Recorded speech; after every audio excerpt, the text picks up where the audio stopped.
you spend a lot of time focusing on whether your friends, colleagues, or even random strangers like you, then you may have an addiction to being liked. Oh yeah. Here to explain how and when the desire to be liked becomes harmful is Karlyn Percil. Love this topic. How are you? So good. I genuinely like you. I like you too. I like you a lot, but I know you've got some questions for the audience right now, don't you? I do. Okay. So first, by show of hands, Yes. are you continuously trying to please people with little or no regards to your own needs? By show of hands? Sometimes. Okay, there's a few. Okay. Yeah. Is there a willingness to do almost anything, including things you know are wrong or maybe even dangerous? Okay, not now, but definitely maybe 25 years ago. Do you or have you faced heightened anxiety when facing rejection? Yeah. Yeah. Do you minimize or are you reluctant to go against the grain? It's Do hard. you follow the crowd? Yeah.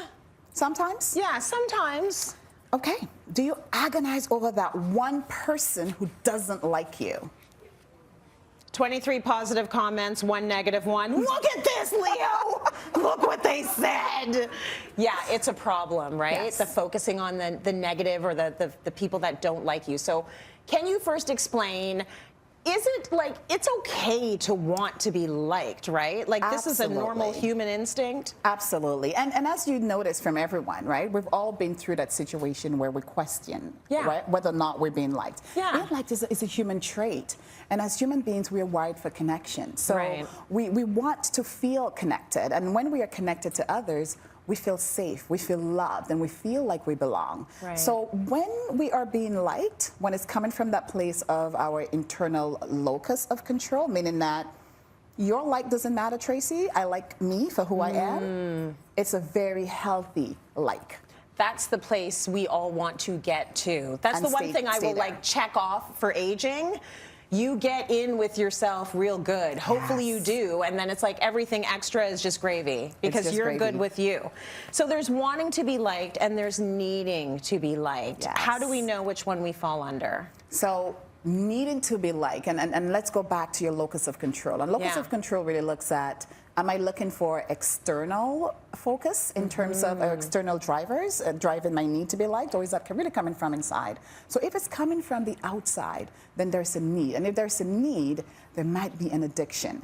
The needing to be liked is you're making sacrifices on behalf of others. You're believing that it's harder for you to connect to your true self because you're constantly trying to contort and fit yourself into somebody's narrative. Like if you say, hey, Karlyn, I don't like your hair, and I change my hair. Right. I might go around the corner and someone else might say that I don't like your hair, and I change it again. So that addiction means that you're constantly betraying yourself. And also, you're not giving yourself permission to fully get to know who you are because you're always trying to people please. You can't live like that. And the thing about it is, I feel like society is really setting us up to be more and more into being liked. Yes. Which is, you know, it's awful because It is. social media is tied to likes. Dating apps are tied to likes.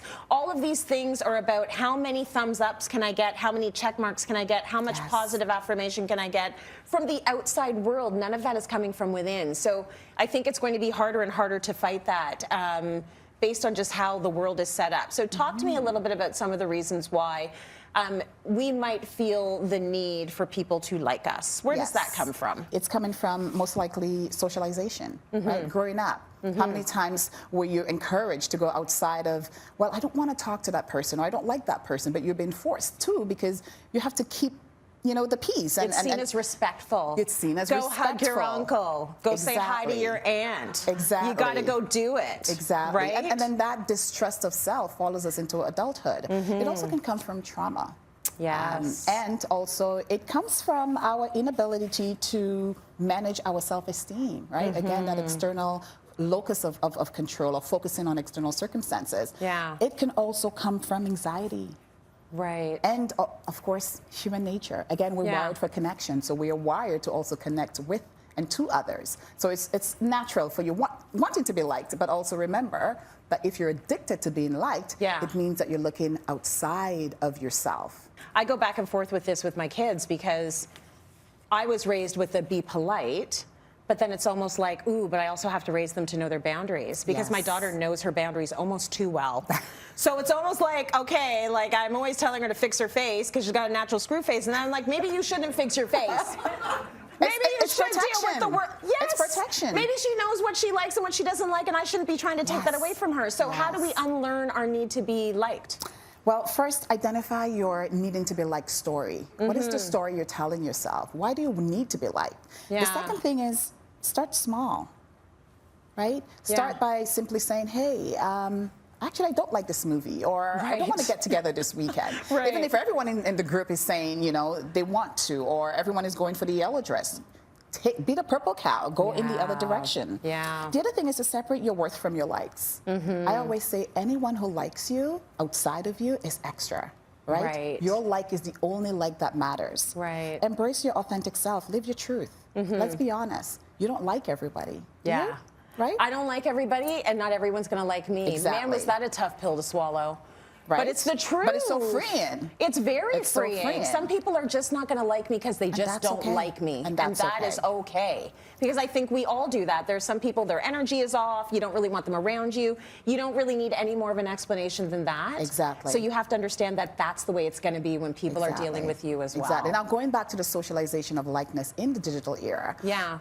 Maybe take a break from social media. Absolutely. Because we're constantly liking, and we're also judging ourselves by those likes as well. And the last thing that I would say is focus on doing things with people you enjoy, but also focus on doing things with yourself. What do you like to do? And use that as your beacon in terms of how you can bring in more of that activities with people who actually like you, and not people who are asking you to betray yourself in order to be liked. And the other thing that I'll say, Trace, people who are constantly criticizing or putting you in a position where you're contorting yourself to be liked, they're not trustworthy, and they also don't like themselves.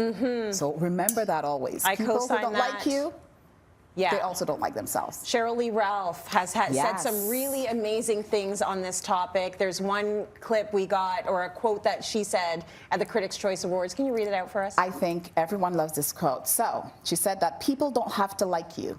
People don't have to love you. They don't even have to respect you. But when you look in the mirror, you better love what you see. Darn right. Right? Darn right.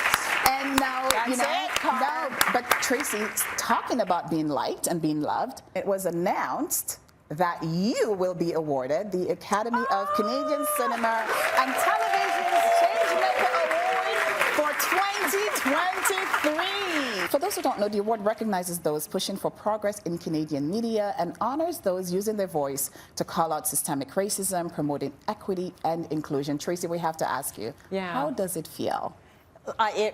Honestly, of all the awards and the accolades and the recognition, and I try not to get too wrapped up in it because you can get into that, that chain of needing it too much. But I got to admit, it feels good. It feels really good because that to me is the only work that matters. That's the whole reason why I came here. That's why I'm doing this. The hair and the makeup is sweet. Same with the outfits. But that was never the point. You know, I could have been a print journalist. I could have been in radio. The point is I was always going to try and be leveling the playing field so that the folks that do not have the opportunities, that deserve those opportunities, they might be able, we can look back and lift people into those spaces. So that's my job, and I see that as a no-brainer. I think that's what we should all be doing. I think the goal should all be, when you get to the end of your life, what did you leave behind that made it a little bit better? Otherwise, why are we here? Right? So it feels amazing.